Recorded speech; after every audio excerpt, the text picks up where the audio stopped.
Pada cerita-cerita kau lah gagah muncul ni dengan lak mah. Kini bertakak-takia kita le banyak. Kau takia ni tu. Adik cerita aja gajah tadi. Kini masalah gajah lu kita gap beli. Gajah kau puan kadang dia kaya. Gajah kau nang gadang ya. Ya. Oh wan gue melah.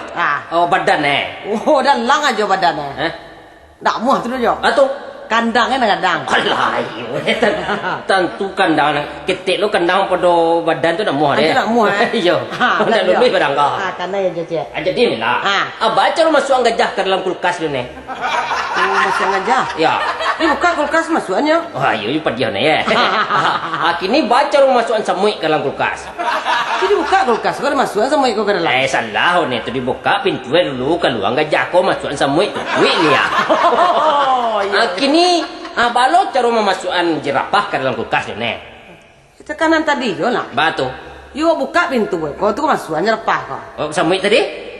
Berdua dalam nak muat nanti. Oh lah iya, semut ngenek ya. Ayo bisa lo cuma.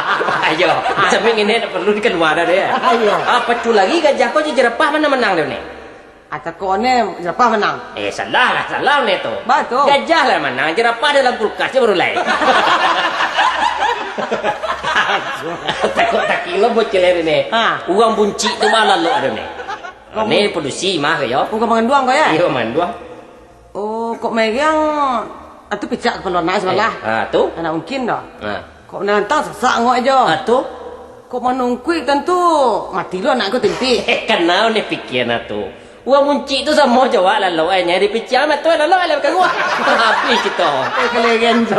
Kan buntiang kau banyak lah kau mah. Buntiang gimau ada. Buntiang baru ada. Buntiang kucing nak kamu lakukan kau mana? Jadi jo. Oh ya. Wah ada kue tentang alo. Jangan ada ni mah.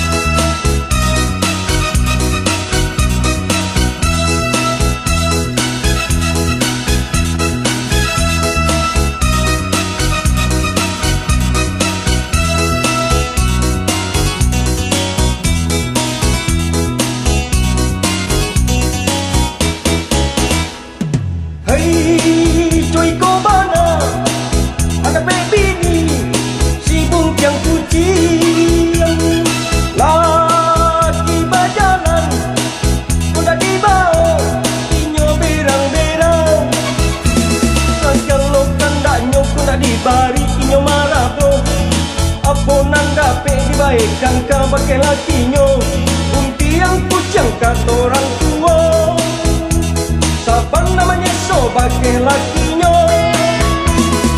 Kok untung bayar tapi laki sayang kainyo Apa dibueknya namun lakinya sayang juga Kok untung malam tapi laki urang parabo Ini mengandung marawang-rawang karena sifatnya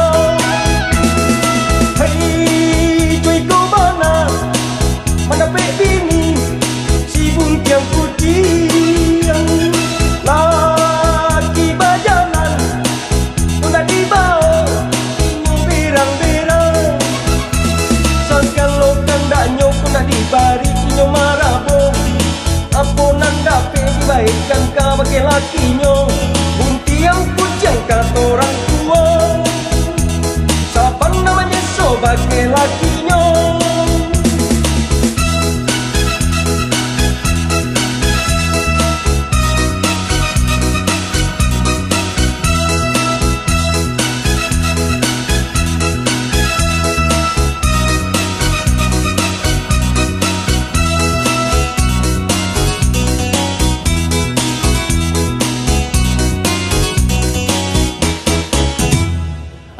kepada dun sana deklah balagu bacarito batakok taki ayo kok kurang tapik namanya kok adonan telantuang kanaya tasingguang keturun telantuang kena yang miang kita minta maaf banyak iko sekedar canda-candawa batu ne supaya kita bagalak-galak jadi masuk angkati simpan saja dalam peti baca tu ada lo pantune tu mah kalau ada jarum yang patah boleh kita menumpang mandi apa ya ada itu dah tutupnya dah lain jadilah ayo Jan kami minta maaf kok ibarat jin anu gulai kok tamasina sogagame kok kurang padeh haso lado ayo anggap selah ko ayo canda gura iya Kami Jone pamit dulu. Assalamualaikum warahmatullahi wabarakatuh. Waton yang Jone. Iyo aja bagagah aja. Kita di dalam. Anan pelangawak kok di luar mah keterangan. Oh jawabannya ya. Baiklah. Terima kasih na menjawab salam ambo. Ambo doakan na menjawab salam ambo masuk sarugo. Nanindak menjawab masuk masuk angin. Kamu apa iya tuh Jo? Lah, apa mit lah nih? Malah. Ayo, apa ilang boleh? Dah. Dah.